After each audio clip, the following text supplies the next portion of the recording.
नमस्कार मित्रों। बाजार लंबी गिरावट के बाद आज फिर एक बार अच्छी चाल दी। हालांकि सवेरे मार्केट जो है निफ्टी करीब करीब पौने 200 पॉइंट माइनस में गया और फिर वहां से रिकवरी ली। जुलाई, अगस्त और इस अक्टूबर में 3 बार निफ्टी ने 24,750 के लेवल को बहुत रिस्पेक्ट किया है और आज फिर स्मार्टली 24,800 के ऊपर हम बन गए। ये निश्चित रूप से मानिए कि अगर 25,250 तक अगर हम जाएंगे तो निश्चित रूप से एक मार्केट में रैली दिखेगी, लेकिन ये रैली कितनी टिकाऊ है इस पर मुझे संदेह है। हम इस पर पहले बाद में जिक्र करेंगे। पहले ये देख लें कि ये आज की जो इतनी बड़ी रैली थी वो किन कारणों से आई। देखिए, एक तो एक्सिस बैंक में देखिए या पूरे जो बैंक में थे एसबीआई, एसबीआई, इनमें एक अच्छी खासी रैली दिखी और एक्सिस बैंक करीब करीब 5-6% ऊपर जाकर के क्लोज हुआ है। और वैसे ही अगर देखें मेटल सेक्टर में, उधर भी एक तरह से खरीदारी आई हुई है और शॉर्ट कवरिंग के चलते ये मार्केट आज हम जो हमारा अपना विश्लेषण है कि इसलिए कि पिछले बार वीडियो में मैंने ये बोला था कि जब मार्केट रैली की थी, रैली का मतलब 150-200 पॉइंट जब निफ्टी बढ़ा था गिरावट के बाद, तभी मैंने ये बात कही थी कि ये बाजार टिकाऊ नहीं है, ये शॉर्ट कवरिंग है।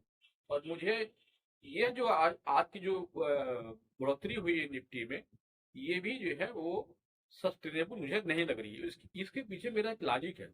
लॉजिक ये है कि देखिए कि निफ्टी के जो हैवी वेट है, रिलायंस हो, एचडीएफसी हो, इन्फोसिस है, टीसीएस हो, और इवन की आपका हिंदुस्तान लीवर हो, आईटीसी हो, Kotak bank, Bharti Airtel, ONGC, Reliance, ये सब आज की अगर रैली में देखें तो कहीं इनका पार्टिसिपेशन नहीं है। इसके दो दो अर्थ हो सकते हैं। एक तो ये कि अगर मान लीजिए कि वास्तव में अगर ये मार्केट बढ़ा है और तब इनमें अगर खर्च आ जाए तब तो मार्केट और ज्यादा बढ़ेगा। लेकिन अगर इस रैली में इनका पार्टिसिपेशन नहीं है और अगर जो है एक दो सेशन में इन शेयरों में अगर गिरावट आती है, सेलिंग आती है कहीं से कहीं, चाहे एफआई बेचे जैसे भी हो, तब ये मार्केट फिर एक बार साउथवर्ड जर्नी अपना फिर शुरू करेगा और फिर वही लेवल 24,750 का बहुत क्रूशियल होगा। इस बार टूटेगा तो फिर ये दोबारा जो है बाउंस बैक नहीं करेगा, क्योंकि देखिए ये तीन तीन बार टेस्ट हो चुका है, चौथी बार टेस्ट करके नीचे जाएगा तो ये बाजार जो है वो फिर नीचे जाएगा। आज के बाजार संभलने का एक और भी था। कल जो है S&P ग्लोबल ने भारतीय बाजार को एक मध्य मार्केट में वो चाइना से वो बेटर माना। तो एक तो ये भी था कि उसके वजह से भी हमारा बाजार जो है आज टिकाऊ रहा। और चूंकि बहुत सेलिंग हो रही थी, इसलिए जो लोग कैश पे बैठे हुए हैं वो लोग यहाँ पे इस डिप पे कुछ न कुछ अपना खरीदारी किया। मित्रों, आज आप देखे होंगे, एक हफ्ते पहले मैंने एक वीडियो डाला था, इसमें मैंने कहा था कि 25 से 30% कैपिटल अपने स्टॉक से आप खाली रखिए ताकि एक गिरावट पे हम वहां पे बाइंग कर सके। देखिए, अगर उस वीडियो का आप ध्यान से सुने होंगे तो आपके मन में ये बात आई होगी। आज देखिए हो क्या रहा है कि अगली बार जब जैसे कि बजाज ऑटो में तो एक खबर आई और करीब करीब वो 12 से 13% स्टॉक टूट गया। 12 से 13% स्टॉक टूटना बहुत बड़ी चीज होती है। इस तरह की खबरें आगे और भी आएंगी और ये देखिएगा, मेरा जो अगला जो जैसे कि बजाज में जो गिरावट आई है, इसी तरह की अगर एसबीआई में भी गिरावट आई तो ये कोई बहुत आश्चर्यजनक बात नहीं होगी। तो आपके पास जब कॉर्पस रहता है, कैपिटल आता है, तो ऐसे गिरावट में चुनिंदा शेयरों में आप खरीदारी कर लेते हैं। इसलिए मैं कहता हूं कि हमेशा अपनी जो पोर्टफोलियो है, जो भी है, थोड़ा सा उसमें से एग्जिट करके वो अपने कैश पे जो है बैठिए। ये बाजार आपको मौका एक बार जरूर देगा। अब इसमें मैंने अभी बता दिया कि ये सब पार्टिसिपेट नहीं किए थे।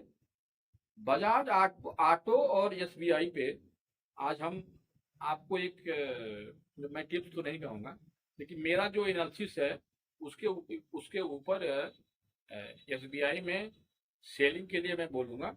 अगर एसबीआई 800, जैसे 820-40 पे आज क्लोज हुआ है, एसबीआई 820 के आसपास अगर वहां पे मिलता है आपको 820, 821, 822, वहां आप उसको 60 सेल कीजिए, 827 का स्टॉप लॉस लगाइए, और इसका जो टारगेट होगा वो पहला टारगेट 808 का होगा और दूसरा टारगेट 797 का होगा। वैसे ही बजाज ऑटो में पहला जो रजिस्टेंस होगा वो 10,195 का होगा, और अगर अगर मार्केट नीचे की तरफ जाता है, 10,100 के नीचे जगह शुरू करता है, तो 9,880 तक ये जाएगा, और उसके नीचे भी जा सकता है। इसलिए बजाज ऑटो में बहुत संभल करके ये काम करना है। बैंक का जो अगला जो सपोर्ट रेजिस्टेंस है, मैं आपको आपको इस चार्ट से आप बता दे रहे हैं। इसको आप चाहें तो आप लिख भी सकते हैं कि कैसे निफ्टी में देखिए, निफ्टी में जो मंडे को जो मार्केट खुलेगा और मार्केट अगर प्लस में खुलता है तो 24,971 एक बार पहला रेजिस्टेंस वहां मिलेगा। अगर उसको ब्रेक करेगा तब वो आगे 25,088 का लेवल आएगा। 24,971 ब्रेक अगर नहीं करता है या मार्केट जो है नीचे की तरफ फिसलता है तो 24,000, फिर ये जो 700 का हम बार बार जो 750 का वो देख रहे हैं सपोर्ट मिल रहा है, फिर ये सपोर्ट नहीं मिलेगा और यहाँ से मार्केट जो है वो नीचे की तरफ चलना शुरू हो जाएगा। तो ये लेवल बहुत जरूरी है। निफ्टी को अगर ऊपर जाना है तो 24,950 970 का लेवल को आपको क्रॉस करना ही पड़ेगा। क्रॉस का मतलब ये है कि क्लोजिंग देना पड़ेगा। जो उसके ऊपर अगर क्लोजिंग नहीं देता है तो मार्केट एक बार फिर बेरिश ट्रेंड में जाएगा।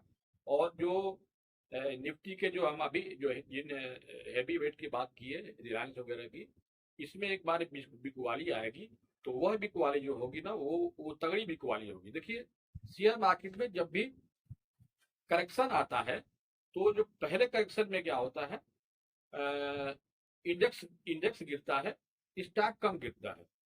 जब करेक्शन में जब हैवी सेलिंग होती है तब उसमें कुछ सेक्टर जो है वो गिरते हैं, कुछ सेक्टर बचे रहते हैं। लेकिन उसके बाद जब फिर सेलिंग आती है तब अक्रॉस द बोर्ड और फिर शेयर जो है वो 1% 2% नहीं गिरते हैं, 4% 5% 7% इस तरह के गिरते हैं। तो अभी जो है आगे मार्केट में ये ट्रेंड जो है आपको देखने को मिलेगा। इसलिए मैं हमेशा से कहता हूँ कि आप अपने पोर्टफोलियो को थोड़ा थोड़ा आप एडजस्ट कीजिए। अगर आप हमारी पिछले वीडियो देखिएगा अगर, जिसमें मैंने 20 से 30% कैपिटल आप के कॉर्पस पे आपको बैठने के लिए मैं उसमें अपना विचार दिया था, एक बार उसको फिर सुनिएगा तो आपको समझ में आएगी कि हाँ वो बात कितनी सही थी। और अगर वो रहता तो हम आज पिक के लिए, अब जिससे मान ली बजाज ऑटो ही आज 10-12% गिर गया था। यहाँ मैं ये नहीं कह रहा हूँ कि अगर आपको 50 शेयर लेना है तो पूरा लीजिए, 50 शेयर लेना है तो आप 10-20 ही शेयर लीजिए, और नीचे आएगा तो फिर लीजिएगा। लेकिन ये तो तभी हो पाएगा ना जब आपके पास कैश पड़ा रहेगा।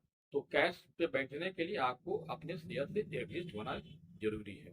मार्केट में देखिए 25,250 25,000 के ऊपर जो है ये रैली जो है इसके ऊपर जाना बहुत मुश्किल है। आज भी देखिए एफआई जो है करीब 5,000 से ऊपर का करोड़ की बिकवाली की है, और डीआई उतने जो है वो बाइंग की खरीदारी किए हुए हैं। तो एफआई की ये लगातार सेलिंग ये बता रहा है कि अक्टूबर के पूरे महीने तक ये मार्केट जो है ये हमेशा जो है वो दबाव में होगा। तो इसलिए मार्केट को समझना, मार्केट के अनुरूप ही काम करना, ये हम सभी जो इन्वेस्टर हैं उनको सलाह से काम लेनी चाहिए। मार्केट में अगर मान लीजिए कि आप कोई स्टॉक अगर बेचते हैं, फायदा में हो, फायदा में तो कोई बात ही नहीं है। कि मैं ये सलाह देता हूँ ना कि अगर आप नुकसान में भी बैठे हो ना तो भी आप उसमें से एग्जिट होइए। अगर आपके पास 100 शेयर किसी चीज के 100 शेयर हैं, आपने जहाँ बाई किया है वहां से शेयर नीचे आ गया है, तो मैं ये नहीं कर रहा हूँ कि आप 100 शेयर बाई बेचिए, 100 में आप 10 बेचिए 20 बेचिए। उससे क्या होगा कि अगर आप 10-20 शेयर बेचेंगे, हो सकता है कि मार्केट जो है जहाँ बेच रहे हैं वहां से और ऊपर चला जाए, तो और ऊपर चला जाएगा तो अभी भी आपके पास 80 शेयर यानी 80% का स्टॉक बचा हुआ है, उसको बढ़ने दीजिए जो। और अगर नीचे आ गया तो फिर आपके पास वो कैश आपके जमा रहेगा, और अन्य स्टॉक में आप जो है भागीदारी अपनी बना सकते हैं। यानी कि आप सेक्टर को बदल करके भी दूसरे सेक्टर में भी आप अपने शेयर और स्टॉक को और इस तरह से पोर्टफोलियो एक अच्छी बना सकते हैं। हमेशा मार्केट की गिरावट में अपने पोर्टफोलियो को फिर से एक रीअरेंज करने का एक मौका देता है। जो आपके कमजोर शेयर हैं, चाहे वो सेक्टर कमजोर है, वहां से निकल करके किसी बेहतर में जाने के लिए जाने की कोशिश आपको करना चाहिए। तो ये आपको मैं जो निफ्टी का जो लेवल लिखा हूँ, एक एक सेकंड के लिए आप चाहें तो आप उसको फिर भी मैं दोहरा दे रहा हूँ कि निफ्टी का जो लेवल है, ऊपर का पहला जो रेजिस्टेंस है 24,971 और सपोर्ट जो है 24,650, 652, 650 का है। जो दूसरा रेजिस्टेंस अगर 24,971 के ऊपर मार्केट जाता है तो जो दूसरा रेजिस्टेंस है वो 25,088 का है। 25,088, 25,090 जो भी कर सकते हैं। और सपोर्ट जो है वो 24,450।